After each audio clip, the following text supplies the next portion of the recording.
اینای هنا و مهندی هست، کسایی که شوقی باشه اینجی.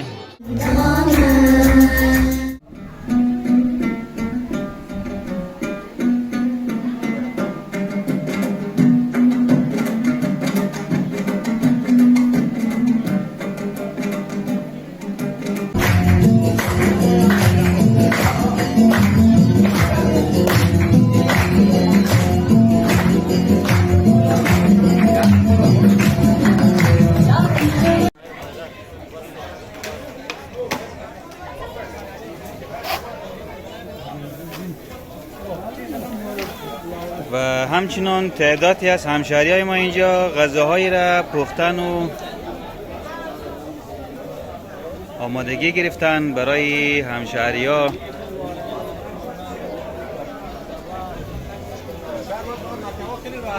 و غذاهای خانگی، غذاهای محلی. عیدتان مبارک، سال نوتان مبارک. انشالله که خوش و سر حال باشین. چشم. ما فقط فعلا در حال ویدیو گرفتن است و ویدیو بگیرم. نه ویدیو میگیرم باز انشالله ما ایدیتون گرفتیم آوردیم.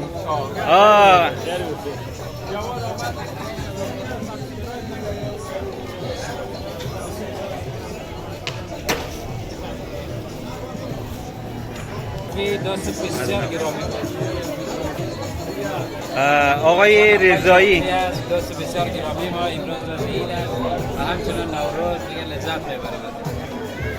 ما خوشحال هستیم که نجیب الله جان با لباس‌های افغانی میبینیم در روز سال نو و روزهای عید. بسیار خوشحالیم که با شما دوستا معرفی شدیم. روز بسیار خوب و خوشی از برای افغان‌ها. تشکر، زنده باشین. عیدتان سال نوتان یک جای مبارک. برای شما همچنان تبریک میگم. انشالله که فال نیک بگیریم هر دو تا عید همزمان در یک روز واقع شده. انشالله که همین روز فال نیک بگیریم. زنده باشید. تشکر. و در ادامه دوستای عزیز، هموطنان ما اینجا غذاهای محلی، غذای دستپخت را آماده کردن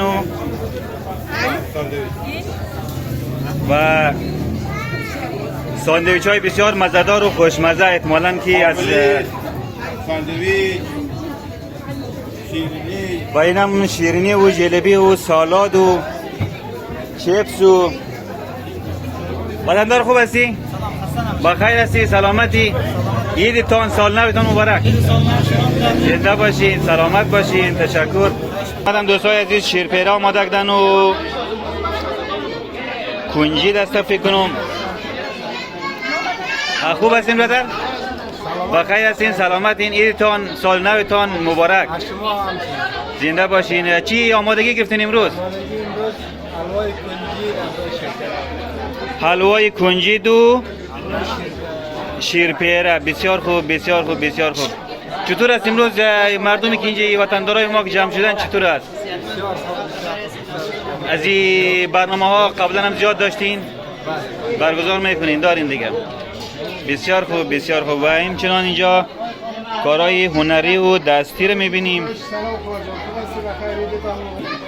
غذای مانتو و آشک آماده کردن و سیمیان پخته کردن و بسیار عالی. و در این قسمت هم که دیزاینای هنا و مهندی هست، کسایی که شوقی باشه اینجی دیزاینر داره و انجام میده برش. و این لوازم ها هم برای فروش اینجا گذاشته. وسایل زینتی زنانه‌ای هم یک لاجورد بسیار زیبا. این هم یک گردنبند لاجورد بسیار عالی.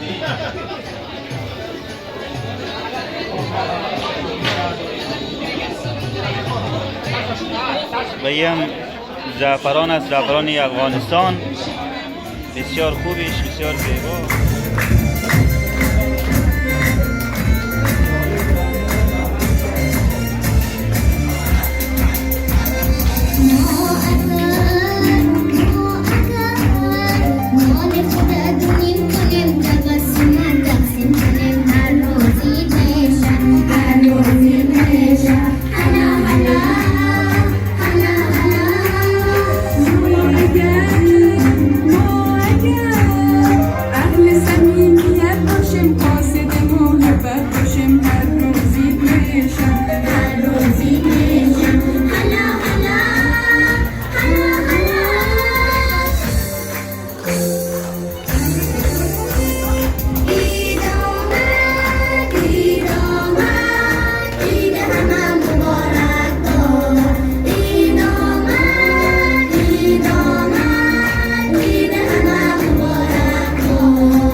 بابت اجرای زیبا و محبت‌های دلنشینشان.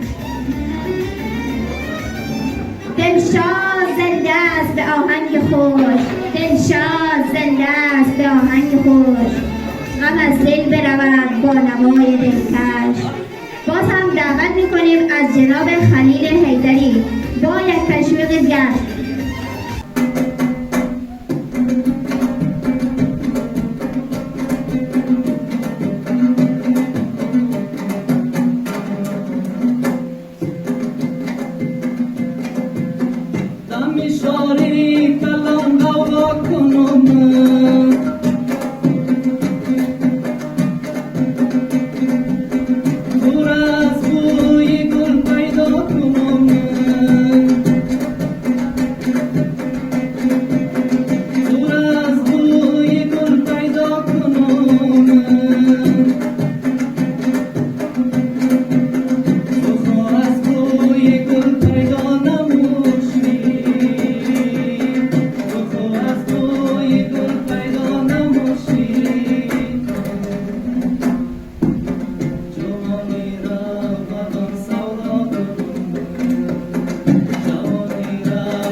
بخش برنامه دعوت میکنیم از خانم ریحانه تا با هنرنماییشان محفل ما را زینت بخشد. با تشویق گرمتان.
Thank you.